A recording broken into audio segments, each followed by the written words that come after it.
Bonjour à tous. On entend souvent dire que l'IA, finalement, c'est un peu comme Google, mais en plus puissant.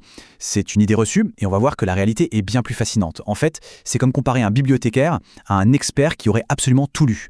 La différence est énorme et parfois un peu déroutante. La confusion est facile, c'est vrai. Dans les deux cas, on pose une question, on obtient une réponse. Mais ce qui se passe en coulisses, leur manière de fonctionner, leur but profond, tout ça est radicalement différent. Et le meilleur moyen de saisir cette différence, ce n'est pas de regarder leurs succès, mais plutôt leurs échecs. C'est vraiment quand ils se trompent que leur véritable nature nous saute aux yeux. Alors, pour bien comprendre, on va utiliser une métaphore. D'un côté, Google, c'est notre bibliothécaire, méticuleux, organisé.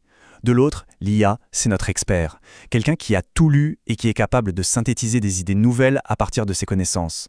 L'un trouve, l'autre crée, c'est la base de tout. Commençons par celui qu'on connaît par cœur, le bibliothécaire, le bon vieux moteur de recherche qui organise méticuleusement toute l'information du monde. Son fonctionnement est assez simple en fait. Il se déroule en 3 temps. D'abord, il explore le web avec des robots. Ensuite, il catalogue tout ce qu'il a trouvé dans un index gigantesque. Et enfin, quand on fait une recherche, il classe les résultats pour nous. Le point clé à retenir, il ne crée absolument rien. Il se contente de retrouver et de classer ce qui existe déjà. On peut dire que la connaissance de Google est externe, elle est stockée dans son index. C'est ce qu'on appelle une mémoire non paramétrique. C'est vraiment comme un annuaire. Pour trouver un numéro, il faut bien ouvrir le livre et le chercher. L'info est là, écrite noir sur blanc. Passons maintenant à notre deuxième personnage, l'expert, l'IA générative. Et là, on change complètement de monde. Oubliez l'idée de consulter un catalogue. Parce que son but ultime, aussi fou que ça puisse paraître, est d'une simplicité déconcertante. Il essaye juste de prédire le mot suivant le plus probable. C'est tout. C'est cette tâche unique, mais répétée des milliards et des milliards de fois sur d'immenses corpus de texte, qui fait toute la magie. Alors, où est la connaissance ? Eh bien, elle est interne. C'est une mémoire paramétrique.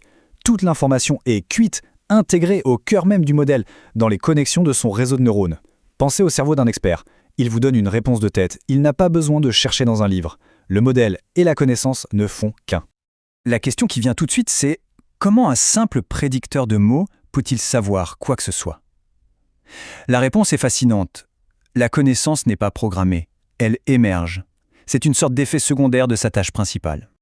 Prenez une phrase comme celle-ci. Pour la finir correctement, le modèle est forcé de comprendre, d'une manière statistique, les relations entre les concepts. Il ne peut pas juste apprendre des mots par cœur. Et c'est ça le point crucial. L'IA ne va pas chercher Paris dans une base de données. Elle calcule que statistiquement, après la capitale de la France est le mot qui a la plus grande probabilité d'apparaître, c'est Paris. Tout simplement parce qu'elle a vu cette association des millions de fois pendant son entraînement. Allez, on arrive au moment de vérité. Comme on l'a dit au début, c'est en regardant les erreurs qu'on voit le plus clairement la différence fondamentale entre nos deux systèmes. L'erreur du bibliothécaire, on la connaît tous. C'est une mauvaise référence. Un lien mort, une page qui n'existe plus, bref, il ne peut pas inventer d'informations. L'erreur de l'expert, par contre, est bien plus bizarre. On appelle ça une hallucination. L'IA invente littéralement des faits, avec une assurance déconcertante. Et voici un exemple réel qui est devenu célèbre. Quelqu'un a demandé à une IA comment faire pour que le fromage tienne mieux sur une pizza. La réponse, très sérieuse, ajouter un peu de colle non toxique à la sauce. Mais comment c'est possible ? En fait, c'est simple. L'IA avait lu une vieille blague sur Reddit. Comme elle n'a aucune conscience du monde réel, elle ne sait pas que la colle, ça ne se mange pas. Elle a pris la blague pour une information sérieuse. Elle n'a pas trouvé cette info, elle l'a générée. Elle a repris le schéma de la phrase de la blague pour en faire un conseil qui avait l'air plausible. C'est la preuve parfaite qu'elle synthétise, même le pire.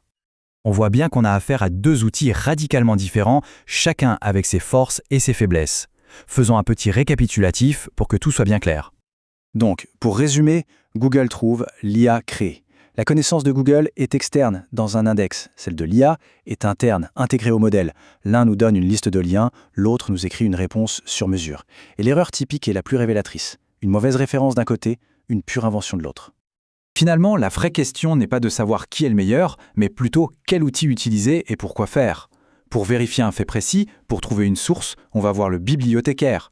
Mais pour générer des idées, écrire un brouillon ou résumer des concepts complexes, on discute avec l'expert. Ce sont deux logiques, deux formes d'intelligence très différentes. La clé, c'est de bien comprendre leur nature pour les utiliser au mieux.